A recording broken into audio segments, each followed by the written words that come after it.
If you've been diagnosed with breast cancer, you probably have a million questions. We're here to help you learn what comes next, from diagnosis to treatment and recovery. We're joined by breast surgeon Dr. Mustafa Amani, who will fill us in. Welcome to Putting Your Health First, a podcast from Health First. I'm your host, Maggie McKay. Thank you so much for being here, Dr. Amani. Thank you very much for having me. It's a pleasure to be here. Absolutely. I imagine it's extremely emotional to get a breast cancer diagnosis and then all the questions swirling around in your mind, like, will I need further diagnostic testing?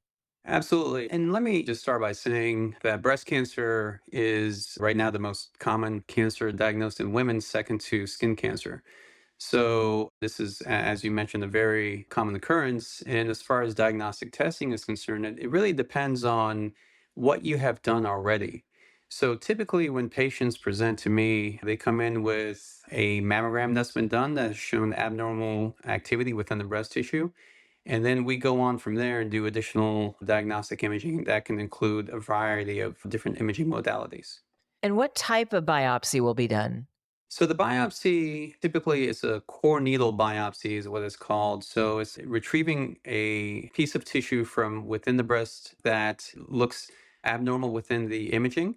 That biopsy is done in a variety of ways. It could be ultrasound guided, meaning that they use an ultrasound machine to guide the needle placement, or it could be MRI guided, meaning they use an MRI machine to guide the needle, or stereotactic, and that's done using a mammogram to guide where the needle placement is done and where the biopsy is taken.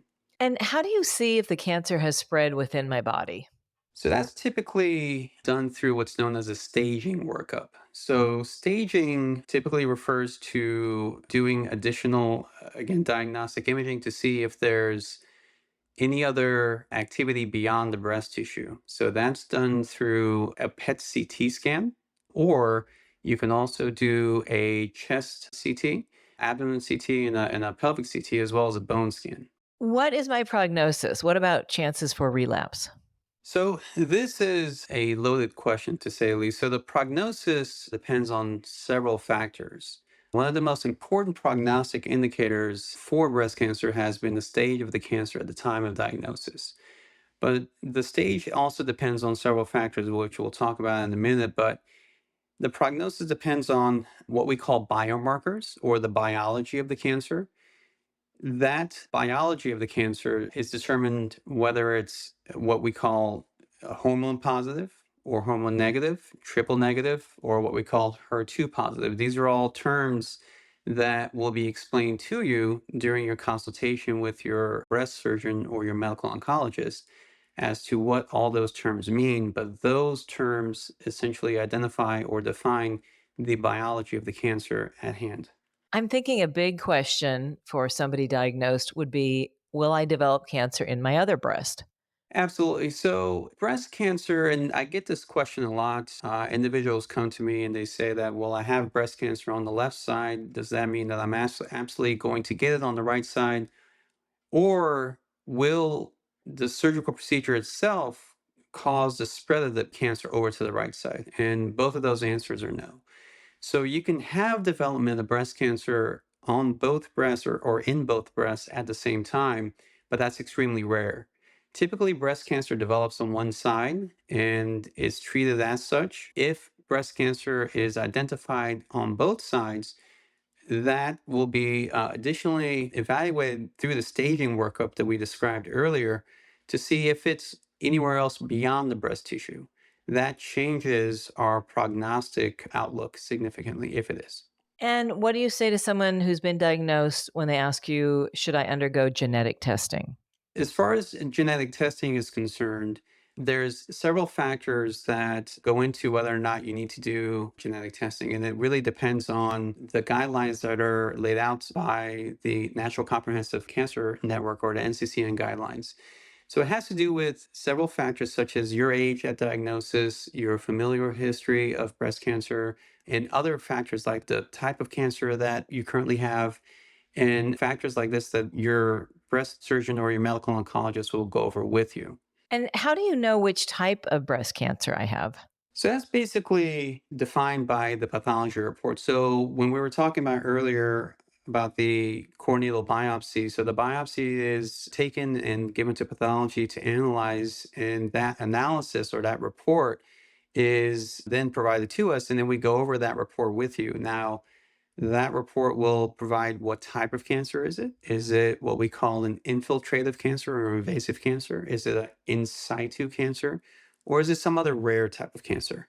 So the pathology report that will be provided to you and will be gone over with you by the breast surgeon will be what's given that information in. Dr. Amani, is there a way to know the size of the tumor? Absolutely. So again, this is through the imaging modalities that we had discussed earlier. So the mammogram that's done initially, the ultrasound that's done initially, or the MRI that's done initially. All three of these modalities can help define the size of either the mass of a tumor, or sometimes cancer can be within the form of just calcifications within the breast tissue. So it can also help us define the span of calcifications. The size of the cancer is very important when it comes to surgical planning, because then you get into what can we do as far as surgery is concerned.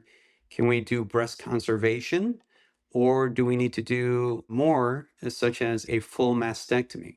But again, that is a conversation that's had in more detail later, but typically the size is initially provided through the imaging modalities.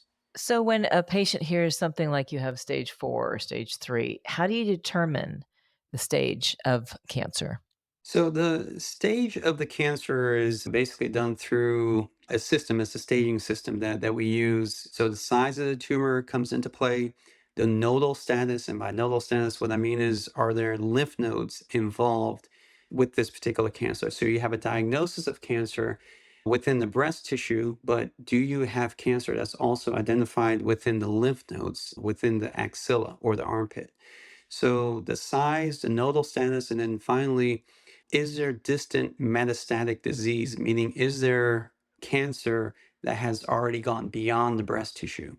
These three factors help us determine what stage you are at clinical presentation. Okay, and so do you perform more testing before you decide on treatment? Yes, we do. And again, it depends on what's already been done. But typically, when the patient comes to me, they have already done most of the time the basic workup as far as they've done the mammogram and they've found some abnormal activity within the mammogram that needs further workup. So then I take it from there and I order either the biopsy, if that has not already been done, or additional workup, as we had mentioned, the staging. Do I need to get a PET scan to evaluate any kind of activity beyond the breast tissue? Or do I need to get an MRI of the breast to further evaluate the breast that has the cancer as well as the contralateral or the opposite breast? So these are all additional workup that is done indeed. So, once I've been diagnosed, do I need to see any other doctor or healthcare professional? Yes, absolutely. So, breast cancer, as with other cancers, the treatment of it is handled through a multidisciplinary approach. So, what I mean by that is, I always refer to myself as the surgical cancer doctor or the breast surgical oncologist. And you will also meet a medical oncologist as well as a radiation oncologist. We have genetic counselors also available at Health First, as well as a myriad of other ancillary staff members that you will also meet along your journey. So the treatment of it is definitely multidisciplinary. In closing, is there anything else you'd like to add that we didn't cover? No, the main thing is that this breast cancer diagnosis can be jarring to say the least. It is very life altering, also to say the least. But understand that your healthcare professional, whomever that person is that you meet along the way, they're there to help you and they're there to guide you along your path, along this journey through the breast cancer treatment. Myself, again, I'm a breast surgical oncologist, so I specifically treat and I deal with the diseases of the breast as well, malignant as well as benign. So my patients, when they come to me, I try to level with them as much as I can and guide them along their journey and set up expectations of what's next along each step. Well, thank you so much for sharing your expertise. It's such an emotional topic, and I'm sure you've put a lot of people's minds at ease. Thank you very much for having me. I enjoyed it thoroughly. Absolutely. Again, that's Dr. Mustafa Amani. For questions about the support group, you can call 321-728-6002. That's the Health First Breast Cancer Support Group. The number again, 321-728-6002. And if you'd like to learn more about breast cancer treatment at Health First, you can visit hf.org/breast health. If you found this podcast helpful, please share it on your social channels and check out our entire podcast library for topics of interest to you. I'm Maggie McKay. Thanks for listening to Putting Your Health First from Health First.